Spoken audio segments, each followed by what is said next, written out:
Ketika syaitan melihat ada seorang muslim yang sedang sakaratul maut, maka dia akan mengerahkan pasukannya, akan mengerahkan seluruh daya upayanya supaya orang yang sedang sakaratul maut dan dia seorang muslim tersebut meninggal bukan di atas agama Islam.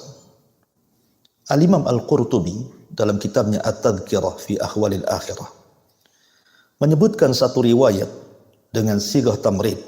Jadi seorang hamba saat detik-detik wafatnya, maka syaitan akan tasyakul dalam bayang-bayang hamba yang sedang sakaratul maut itu, seolah-olah dia adalah ibunya, ibu yang sudah meninggalkan sebelumnya dari kematiannya. Dia datang menjelma ibunya dalam bayang-bayang kematiannya. Kemudian dia mengatakan, wahai anak, sesungguhnya agama Yahudi jauh lebih baik dibandingkan agama yang kuat. Maka jadilah kau Yahudi. Maka kalau seorang hamba ini kemudian mengucapkan la ilaha illallah sebagaimana perintah Nabi SAW, man kana akhiru kalamihi la ilaha illallah dakhala al-jannah. Barang siapa yang akhir ucapannya la ilaha illallah, maka dipastikan dia masuk surga. Makanya Rasul mengatakan lakinu mautakum bila ilaha illallah. Ejahkan kepada orang yang sedang sakaratul maut dengan kalimat la ilaha illallah. Kalau kemudian syaitan mengajak agar orang yang sedang sakaratul maut untuk beragama Yahudi, langsung dia mengucapkan la, tidak, la ilaha illallah, tidak ada sembahan yang berhak disembah kecuali Allah, maka dia tidak akan berhasil untuk menjadikan orang yang sedang sakaratul maut ini su'ul khatimah. Kemudian juga digambarkan padanya tiba-tiba ayahnya yang sudah meninggal datang dan mengatakan, wahai anak, jadilah kau Nasrani. Sesungguhnya agama Nasrani jauh lebih baik dibandingkan agama yang kuanut.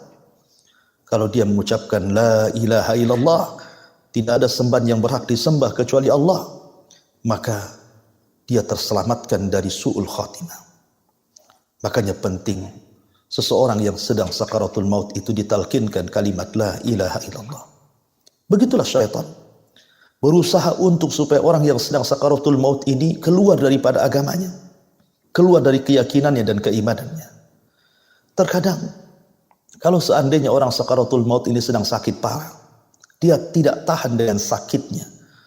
Terkadang terbayang-bayang syaitan akan datang dan mengatakan, di sana ada seorang dukun, di sana ada seorang tabib, di sana ada seorang tukang sihir yang kalau engkau panggil dia, dia bisa mengobati dirimu. Diajak untuk melakukan kesyirikan. Makanya Allah Subhanahu wa taala mengatakan dalam Al-Qur'an, kalla idza balagatit taraq wa qila man raq. Kalla idza balagatit taraq wa qila man raq. Sekali-kali tidak ketika nyawa berada di kerongkongan orang tersebut. Apa kata Allah? Wa qila man raq. Siapa yang akan bisa meruqyahmu? Siapa yang akan bisa menyembuhkanmu, mengembalikan ruh ke dalam jasadmu? Maka syaitan akan mengatakan, di sana ada tukang ruqyah, tukang sihir, dukun, dan bisa menyembuhkan penyakitmu. Kalau dia kemudian meyakini bahwa di sana ada dukun, tukang sihir, bomo-bomo dan yang semacamnya, kemudian meminta kepada keluarganya untuk didatangkan, berarti dia berhasil. Syaitan berhasil untuk menjadikan orang ini mati dalam posisi su'ul khatimah. Sesungguhnya orang yang mengatakan Rabb kami Allah, kemudian istiqamah, maka detik-detik sakaratul maut malaikat akan datang membisikkan di telinganya dan mengatakan, jangan takut, jangan bersedih hati, dan berbahagialah karena Allah Subhanahu wa taala sudah janjikan sorga kepadamu. Kami wali-wali kalian dalam kehidupan dunia dan juga dalam kehidupan akhirat. Selama engkau di kehidupan dunia, salat, zakat, puasa, haji, ibadah, maka detik-detik sakaratul mautnya Allah akan mudahkan bagi kita untuk meninggal saat kondisi husnul khatimah.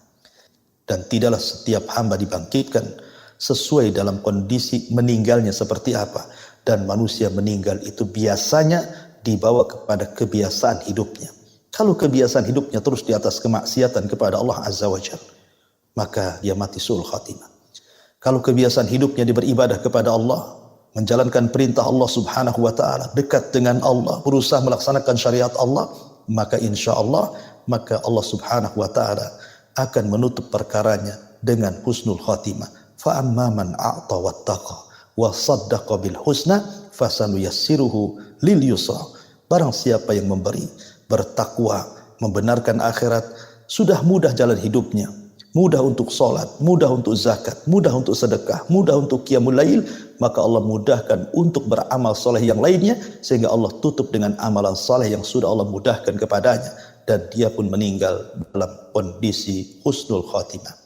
Oleh karena itulah ma'asyiral muslimin yang dimuliakan Allah Subhanahu wa taala, pentingnya seseorang itu berkawan dengan orang-orang soleh, hadir di majelis-majelis ta'lim, kemudian juga tidak sembarang mencari kawan. Kemudian juga tetaplah beribadah kepada Allah Azza wa Jalla, paksakan untuk mendekatkan diri walaupun dalam kondisi malas. Karena memang hidup manusia itu terkadang ada fatrah, ada masa futurnya, terkadang ada masa semangatnya.